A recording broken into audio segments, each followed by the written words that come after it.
React 19, né? Pra quem não sabe, 25 de abril de 2024 foi lançada aí a Release Candidate do React 19. Se você não sabe, a Release Candidate, ela não é uma versão assim como a versão Beta, Alpha, Canary, que é uma versão que ela tá sujeita a mudanças. Ela ainda pode ter mudanças pequenas, mas ela dificilmente vai ter mudança em alguma API, uma breaking change. Então, digamos, é uma versão onde o React lança principalmente para que os frameworks que usam React já possam ir se atualizando, se baseando nas APIs que estão disponíveis nessa versão do React. Então a gente vai ver sim a versão 19 do React indo para produção, digamos assim, depois que principalmente os frameworks testarem ela, usarem ela e darem todos os feedbacks, mas como eu falei, dificilmente a gente vai ter mudanças em alguma API, né? E aí, primeira coisa que a gente já vê aqui é que a gente tem, de novo, no React 19, a gente tem as Server Actions, né? Então, o que são as Server Actions, né? É uma maneira padronizada da gente ter, ou seja, Server Actions, Server Components, diferente do que muita gente pensa,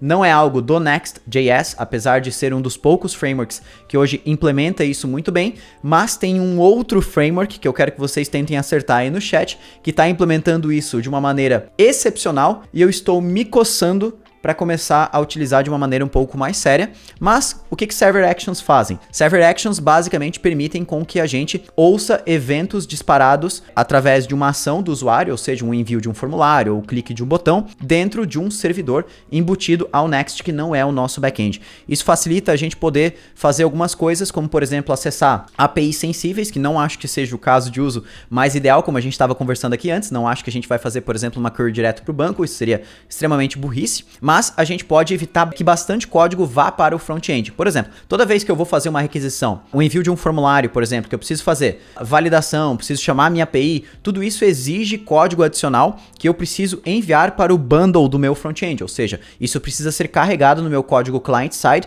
para que esse formulário funcione. Então, se eu vou utilizar um Zod, eu tenho que carregar todo o código do Zod no meu client-side para conseguir fazer a validação. Se eu vou fazer, por exemplo, uma conexão com a minha API, e aí eu vou utilizar um Axios, alguma coisa assim, isso tem que também estar no meu client-side. Ou seja, com as Server Actions eu basicamente permito com que eu possa rodar funções que utilizam dessas bibliotecas ou não dentro de uma camada de servidor que está rodando junto ao meu projeto front-end React. E com isso eu consigo evitar que esse código seja anexado ao bundle da minha aplicação, deixando a minha aplicação mais leve, teoricamente, né? E com as Server Actions vieram algumas funçõezinhas novas, né? E aí sim, algumas pessoas aí acertaram. Astro, né? O Astro, ele tá lançando também um bom suporte à parte de actions, né, do React. Até um outro post que eu acho que seria legal a gente dar uma boa lida, né, uma boa entendida sobre. Mas o Astro, cara, é outro framework que tá lançando isso e lidando com isso muito bem. E era uma das coisas que eu até falava com o Maicon,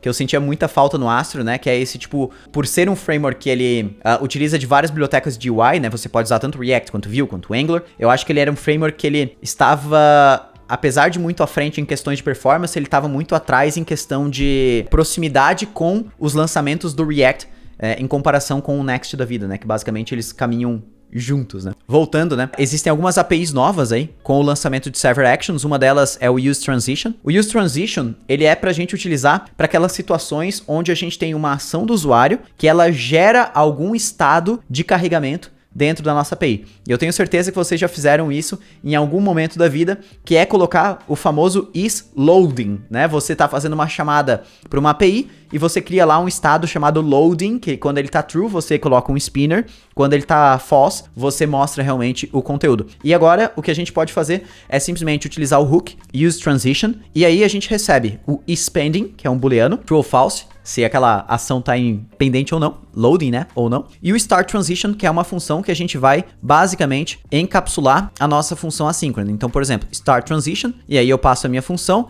Isso quer dizer o seguinte, ele vai rodar esta função aqui, e enquanto essa função está executando, ele vai deixar o isPending como true. Ou seja, eu posso mostrar um spinner na minha interface, eu não preciso mais ficar controlando set isLoading true, set isLoading, né? Ficar toda vez trocando true ou false. Isso aqui é bem legal porque esse start transition ele também integra com várias outras APIs que logo eu vou falar um pouquinho sobre, né? Além disso, React 19 finalmente trouxeram como estáveis um novo hook, que é o useActionState. O useActionState, ele veio para substituir dois hooks que estavam na API, na versão do React 18, já que era o useFormState e o useFormStatus. Esses dois hooks eles vinham antes do React DOM, né, que é o pacote do React para web, e agora o useActionState, ele vem de dentro do pacote do React em si. Isso significa que a gente vai poder utilizar isso aqui dentro do React Native também, coisa que a gente não podia. E o useActionState é basicamente a forma que o React nos dá para monitorar a execução de uma server action. Então, como a gente estava falando antes, né,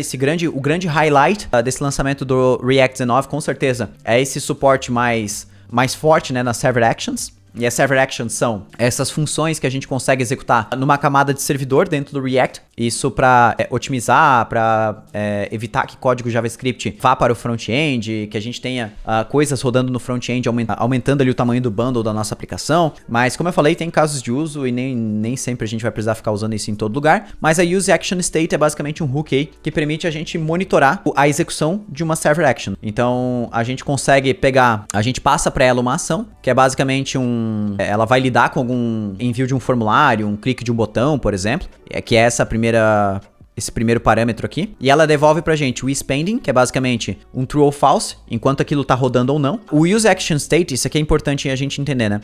O useActionState, ele serve pra gente monitorar qualquer ação, não precisa ser necessariamente uma server action, ou seja, qualquer função que veio de uma ação do usuário. E aí ele fala que toda função que usa uma async transition, ela é chamada de uma action. E aí, basicamente, ele devolve pra gente se aquilo lá tá pending ou não, o método de submit, que a gente vai colocar no action, né? Então, a função que a gente tem que chamar para disparar aquela ação, e o resultado, né? Aqui como o único resultado que ele tem é um erro, então seria o erro, né? E aí tem um exemplo aqui, logo a gente vai fazer um exemplinho em código disso aí, né? E aí como ele fala aqui, ó, né? O useActionState era chamado de useFormState na Canary Release, mas ele foi depreciado, agora se chama useFormState. Agora também na React DOM, a gente tem as Form Actions, né? Então agora a gente pode usar o atributo action aí dos formulários para executar funções assíncronas, né? Antes a gente usava o onSubmit para executar essas ações. A gente tem um novo hook também, que é o useOptimistic.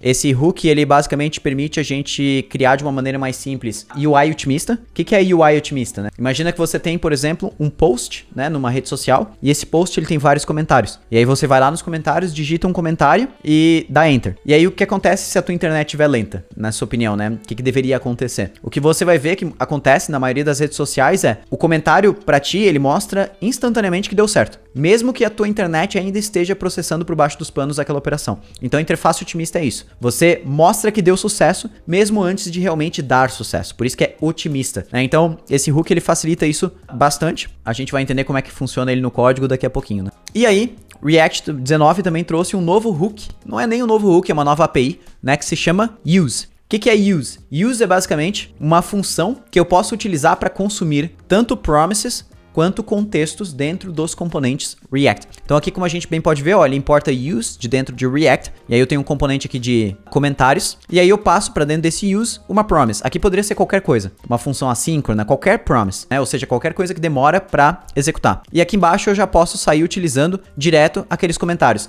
Então vejam que, utilizando o use, vejam que eu não precisei usar o await aqui na frente. Nem meu componente é um componente assíncrono. Ou seja, eu dou um use na minha promise e automaticamente o React ele vai suspender o componente até que a promise seja resolvida. O que é suspender? Basicamente, se nós envolvermos o nosso componente com a suspense, que é um componente, né, da suspense API do React, passando um fallback, que é o que nós queremos mostrar enquanto esse componente está carregando, o que o React vai fazer é, ele vai chegar aqui no componente, opa, eu tenho um use, ele vai esperar essa promise resolver, para só então ele mostrar a minha lista de comentários. Ele não vai mostrar essa linha antes de terminar de processar essa linha aqui. E enquanto ele não termina de processar essa linha, ele mostra o conteúdo do nosso fallback. Por isso que nós temos o suspense aqui por volta do comentários. E sim, pessoal, com isso, adeus useEffect. A gente não vai mais utilizar useEffect dentro do React, tá? Até porque o useEffect, na minha opinião, eu acho que foi o pior hook já criado pelo React, assim. Eu acho que é o hook mais difícil de explicar, ele é o hook mais difícil de você otimizar, é o hook mais difícil de você saber o momento exato de utilizar, ele é péssimo para iniciante, é o hook mais sensível de um iniciante fazer cagada. E sim, é um dos que eu mais uso. Sim, porque o useEffects ele tem muitas utilidades, mas pra quem já sabe utilizar. Mas ele é muito confuso pra quem tá aprendendo, cara. E aí ele fala aqui, né, que o use não suporta promises criadas no render. O que isso quer dizer? Eu não vou poder dar use em promises que são criadas dentro dessa própria função. Tem que ser uma promise que existe fora, que eu importo ela, que ela vem de fora do componente. E aí aqui, como ele fala, uma das coisas que tu pode fazer é passar promise como propriedade. Isso é até um pattern que tá bem comum agora, mas a gente vai ver como isso funciona. E o use ele pode ser utilizado também para consumir contextos no React. Então a gente também não vai mais utilizar o useContext. Agora a gente vai simplesmente fazer use e passar o contexto. Só isso. Ou seja, o use ele virou quase que um hook global para consumir informações, seja de uma promise, seja de um contexto, né? Então, bem legal também esse uso aí. E aí vem toda a documentação aí do Server Components, né? Que é algo que a gente já vem falando bastante tempo aí no canal da Rocket City. Server Components é basicamente a possibilidade da gente renderizar alguns componentes da nossa aplicação pelo lado do servidor. E isso, assim como a Server Actions, nos possibilita enviar menos JavaScript para o lado do cliente, menos JavaScript para ser baixado pelo navegador do usuário. Isso pode ter vantagens expressivas, principalmente quando você está rodando a sua aplicação ali num dispositivo que tem uma rede limitada, né, uma internet limitada. Então a gente tem basicamente aí toda a parte de Server Actions e Server Components. E aqui agora, uma das coisas para quem cria bibliotecas para o React, ou para quem não cria também, já teve que trabalhar com refs no React, sabe que refs é basicamente aquele momento onde o React te testa pra maluco ou pra maluca, porque é uma dor de cabeça do caramba. E com certeza você que já trabalhou, já utilizou um useRef na sua vida, deve ter se perguntado o porquê o React não suportava a gente fazer envio das refs como propriedades. Na verdade, a ref ela tinha que ser lançada como um segundo parâmetro aqui, então ela não via junto com as outras props, ela vinha como um segundo parâmetro, e aí quando você ia tipar o seu componente, você tinha que utilizar lá o forward ref, e ainda tinha que passar lá a tipagem ref forwarding component, e passar as props, e passar o elemento. Cara, era uma naba total. Eu até tenho, deixa eu pegar um exemplo de um código aqui. Olha só, cara, para eu passar uma ref para esse botão, eu tenho que usar o forward ref, passar a tipagem do elemento das props, aí depois eu tenho que pegar esse ref aqui dentro, para daí então eu passar o ref aqui para dentro, e aí para eu utilizar isso eu só vou poder utilizar constante, não posso usar function, e com isso eu tenho que usar o display name também, porque senão ele não sabe o nome do componente. Cara, manaba. Então, agora o que a gente vai fazer? Basicamente, aqui não vai funcionar porque não tem o React 19 aqui, né? Mas a gente vai basicamente fazer isso aqui, ó. Vou reescrever o mesmo componente, ó. Function, button. Aí eu vou ter as minhas props, né? Que são as minhas button props. Isso aqui. Deixa eu pegar as props aqui igual ele tinha colocado. E agora, ó. Pra eu pegar a ref aqui, basta eu vir aqui nas props do componente. Falo, olha, agora eu vou ter uma ref. O tipo dela é ref object. Eu tô importando react.refObject, HTML, button element, e pronto. Pego a ref como uma propriedade mesmo e acabou. Já saio utilizando ela. Pronto. Ou seja, agora eu posso escrever meu componente dessa forma aqui, ó. Normal. Como a gente utilizar a ref como uma propriedade tradicional, como se fosse qualquer outra propriedade do React. Isso aqui é outra coisa legal. No React 19 agora, os meus contextos aqui, eles podem ser utilizados como componentes. Então, olha só, eu dou um create context, tá vendo? E eu já uso ele direto como um componente. Eu não preciso botar o ponto provider lá que a gente fazia. Além disso, vamos ver mais coisas que vão mudar, que são mais importantes. Eu acho que, assim, das coisas que são mais, assim, chamativas, é basicamente isso.